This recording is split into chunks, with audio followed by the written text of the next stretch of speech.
Good morning, everyone at home. My name is Martin Mpokoza. Today we have a special guest. Goes by the name Makawe. How you say? I'm alright, and yourself? I'm good. Yeah. Today we'll be talking about discrimination. Why is it so difficult to talk about discrimination here in South Africa? Well, I'd like to think that it's because we still haven't healed from the wounds of our previous regime, which is the Apartheid regime. So, especially for Black South Africans, when you speak of discrimination, it's as if you really not addressing a problem of the past in so much so, but really it's a problem of a past that is still, that still has strength even in our present, you understand? Because I feel like in as much as apartheid is over, racism is still at its highest prime. So yeah, it's quite a sensitive topic. Now, based on that incident that took place in China, between Chinese and the African people, what is your take on that?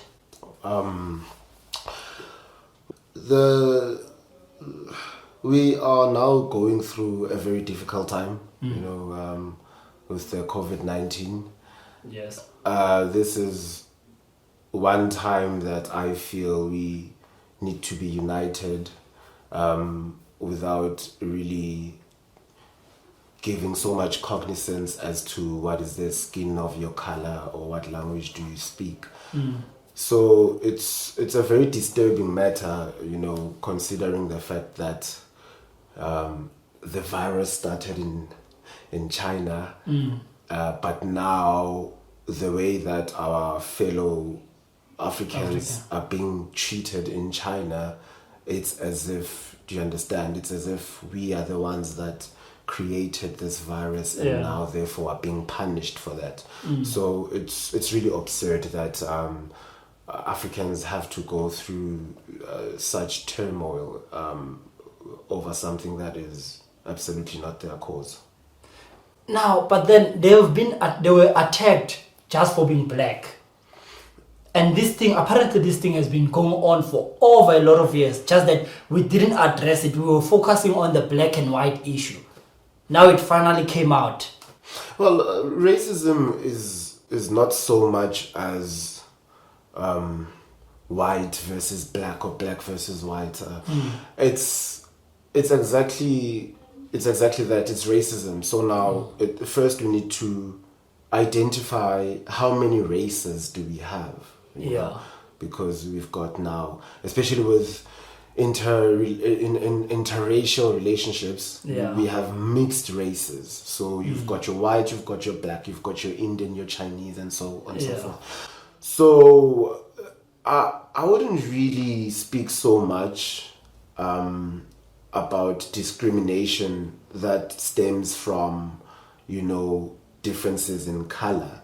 Because even within our African communities, there is discrimination amongst black themselves.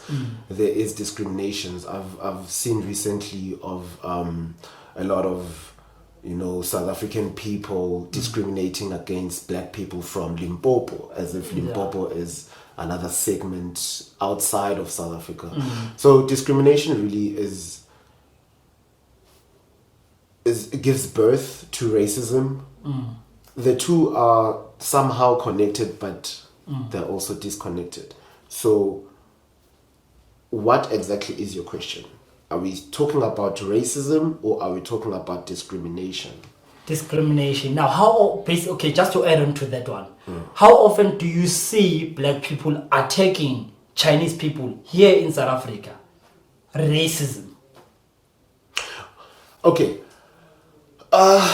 You see, discrimination is very broad. Yeah. So, with regards to Chinese people that are in South Africa, the discrimination that they encounter does not get classified as racism. It gets classified as xenophobia. Chinese versus black people in South Africa. Black people versus Chinese. When I, a black person, am discriminating against a Chinese person, In South Africa. In South Africa. They call that xenophobic attacks, isn't it? Not really though, but carry on. It's actually, it never happened before. It's usually the Mozambican versus the South African, or the Zimbabwean versus the South African. That is called xenophobic attack. Beautiful. It is xenophobic because xenophobia by definition is the fear, or rather strong dislike of foreign nationals. Yes. So this is the thing with black South Africans. It's the fact that, you know, our mode of thinking was channeled when we were colonized by the Europeans. Yeah. We were their servants, they the masters. So a South African black person's mentality was engineered in such a way that they see themselves, even post-apartheid, black South Africans still see themselves as inferior to people of lighter skin, which is why they direct xenophobic attacks to our fellow black Africans rather than, you know, to the yellow ones, the Chinese. Do you understand? That's my view. I feel that it's our way of thinking as black South Africans that actually puts us in detrimental situations, because, you know, we are discriminating amongst ourselves. But then, how do we condemn such act?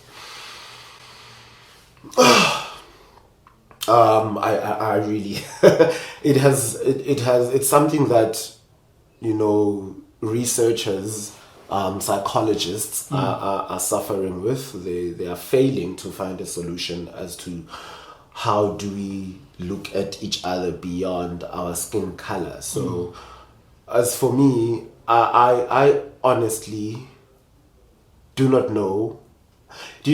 I feel like every person deep inside has a certain, you know, discrimination within. Everyone has discrimination within them. Okay. The problem comes once you start showing it. Do you understand? So I feel we need to start moving towards a direction of being more secretive with our discrimination and do not show it out, especially in South Africa, a country that is regarded as, you know, a rainbow nation. So it's a matter of, if we want to maintain peace in our land, you know, moving forward, let us just be secretive with our views of other ethnicities, with our strong dislike of other ethnicities, you know, rather than to express it and encourage other people who did not know that they've got that part within themselves to hate another for being different, you know. Because the moment you express your views in a very strong manner, somebody else who's watching that starts discovering something new about themselves, and like, hey, I also feel like that. But then here's the thing, every time we see a racist video, everyone is saying there is just one video. We see another one, they say the same thing, there is just one video. Now, how long is this excuse going to hold water? No. When was it? I think it was last year in 2019, if not 2018. But recently in South Africa, racism has been criminalized, meaning that if you are going to show feelings of discrimination, of racism towards another person, you can be tried in court, you know, and if found guilty, you'll be convicted and be given a fine. I'm not really sure as to the amount of the fine, but racism has been criminalized. So now, gone are those days where a white person is going to call you the K word, yeah, you know, okay, get it. and then it amounts to nothing, and we just see it on social media and be like, oh, it always happens. No. The person who has been discriminated upon can always, test our justice system and that is report such an incident. That is actually true. Now, have you experienced any racism? Yeah, pretty much. I'd say I've experienced a lot of racism, but I don't know. I feel like, in as much as those who are the perpetrators of racism should be secretive, they should be secretive about their feelings of hate towards other races.